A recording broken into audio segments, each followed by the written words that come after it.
in the middle there, everything seems a bit bigger diameter wise. But yeah, let's see how much of a difference it makes to the actual overall performance of the vehicle.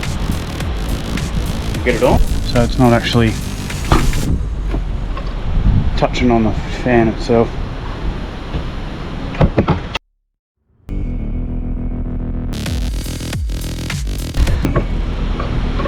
Third time's a charm. Let's see how we go this time with no rubbing and rattling. Better.